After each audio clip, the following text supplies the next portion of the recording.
Hi, it's Jag, and this is my friend Zeke, and we are drinking Old Louisville 8-year single barrel. This is 128 proof, and it's bottle number 119 out of 128. 128 bottles out of that barrel. It's a lot. No. Usually you see like 200 to 220. 128 means a lot evaporated and they did not add any water. So that's why it's 128 proof, which is pretty strong.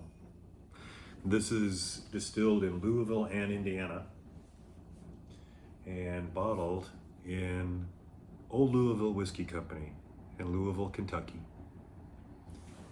So what's strange is, what? Go ahead. We went to a place, not in Louisville, that we thought was like the main old Louisville place, right? Yeah. Where was that? It was like off the highway, like almost under the highway, and we drove through like this weird industrial area. And it wasn't in Louisville? We hadn't reached Louisville yet. I mean, maybe within the city limits or in the vicinity thereof, but it wasn't Maybe. in the heart of Louisville. No, not for sure. Maybe that was old Louisville. Oh, maybe Old Louisville's a different, I what? don't know. Different area of it. Anyway, so we haven't even had any yet. I mean, we've had some. Obviously, the bottle's half empty, but not all today. Today we haven't had any. So right away, oh, this is $100 bottle. So that always sets a kind of a framework for me. And when I'm thinking 128 proof and I smell this, I expect it to be a lot more alcohol-y. Yeah. But If you get your nose way in there, yeah, it gets that burn. but it's still an It's still alcohol pretty- mixed with wood, and it's Yeah. not like ethanol. It's very rich without hurting. In the nose, are you getting, what's that? I'm just loving it already. What are you getting? That's a good question. I think a lot of cherry, a lot of like a cocktail cherry, like a. Maraschino? It's not as maybe like a Luxardo, whatever. A fancy one. Yeah. And it's just like Like a pickle, like a... molasses, maybe.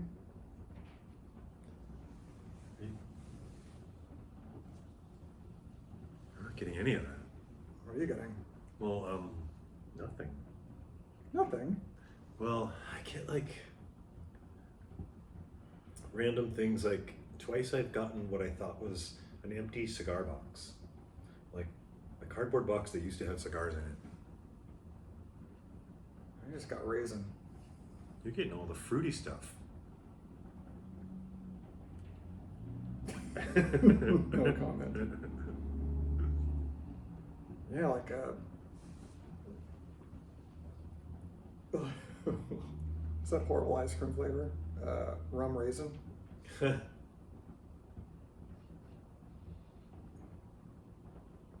So obviously Yeah, the scent is what is making you want to go in.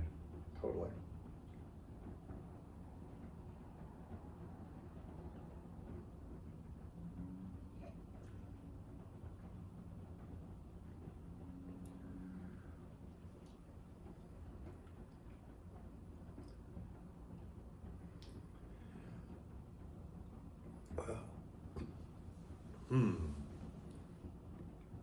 First sip of the day. Still going. Hope I remember all this.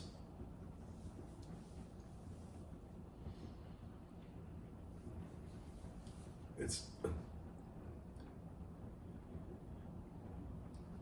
I think it started with definite wood, and then it got sweet, like with a fruit, like a light fruit, real fast. And then it turned kind of caramely, and there was like a black pepper or dark clove or something, and then a butterscotch, and then there was a little finish with smoke. Yeah, it starts out really hot and woody, but then it goes, for me, it got kind of orangey and cinnamony. It's just a really like smooth mouthfeel, Yeah. like really buttery. And I still am tasting all the things that I had in the nose, the rum soaked raisin and cherry, molasses, and now the finish is like pear. Yep. You're God, good at this. This is so good. It is good. It's very complex, and especially for 128 proof, you know, it's not terribly hot, No. but it has a kick. You're not gonna not know you're drinking it. But I've had less proof in a drink that didn't taste as drinkable as this. So it carries its proof well. Let's put it that way. And Nice then- way to put it. And there's lots of complexity in this. Even in my first sip, for me to get like 6 things in my first sip, that's pretty. It's amazing, I think.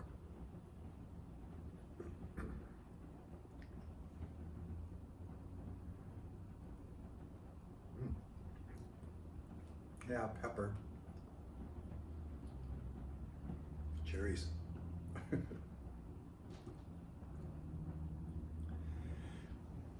I almost there's that cigar box again. I almost got like, I wanted to say caramel covered cherries. Not fresh cherries though. Like Yeah, kind of soaked in something. soaked. Isn't there a word for when a fruit is soaked in liquor? Drunken? Drunken cherries. I like it. It's like a cherry cigar. Cherry cigar, yum. I'd buy that at the candy store. Well, I mean, the answer is obvious, but I'm going to ask it anyway. Do you like this? A little bit, yeah.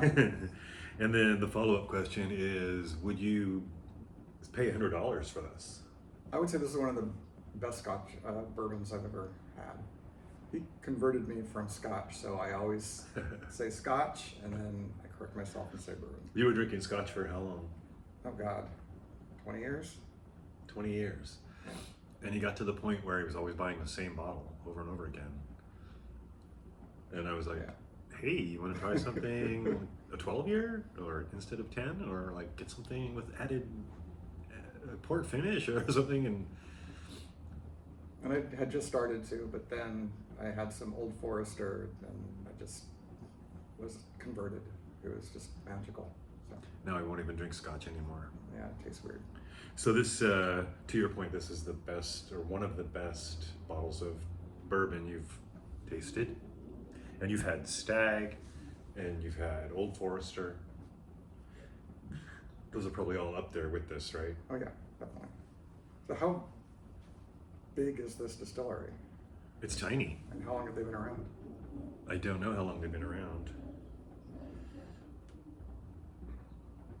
I only heard about them because they, I watch a lot of vlogs on YouTube about guys who are into bourbon, and one of them was making a list of all of these rare and hard to find bourbons that you should definitely bother looking for.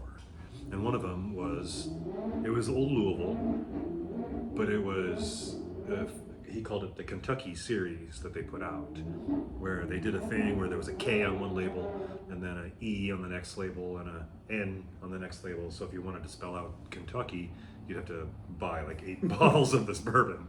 And I'm pretty sure that there was no other difference from what was inside. It was just the labels were different. So that's why we took this trek to go outside of Louisville to this town, which we didn't even think was Louisville. And there was this little tiny store and this one guy that was all sad inside. And he was so happy when we showed up, and we're like, we felt bad, so we bought a T-shirt and a bottle. What did we buy? E? I think so. Yeah. So I wanted to buy C and a U and an N and a T, but I didn't want to buy 4 bottles that I didn't that I hadn't tasted. We didn't know it was going to be this good. Now I should have, but anyway, that would have been stolen. But so that's to say. Do you have anything else you want to say about Old Louisville? 8-year. It's only 8 years. Yeah. Right? Not that I'm an expert like but this is really good. That's all I want to say. It's really good. I hope they survive. Yeah.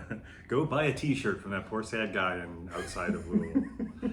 And I wanted to say a little bit about the story of when I bought it, because I we bought the bottle at Old Louisville, and then it was stolen, and so then I wanted to replace it. So that was road tripping home from Kentucky back to Seattle.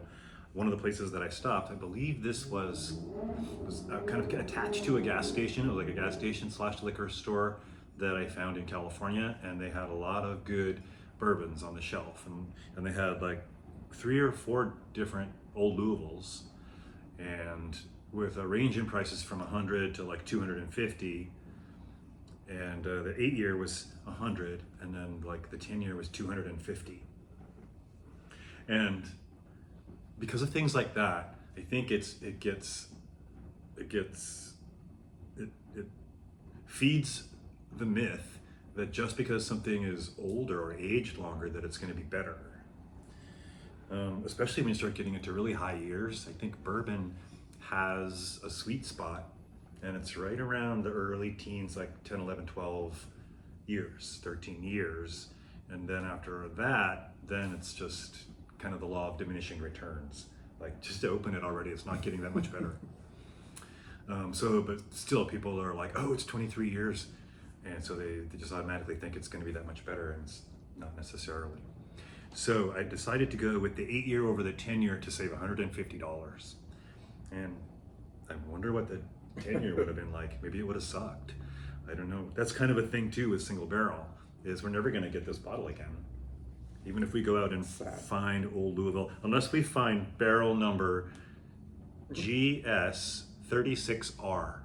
So make a note of that. If you find barrel GS36R, then grab it. It's worth $100, but they only made 128 bottles out of this barrel, and we got one of them. So if you find this, buy it. And if you don't like it, give it to me and we'll drink it. All right, have a nice day.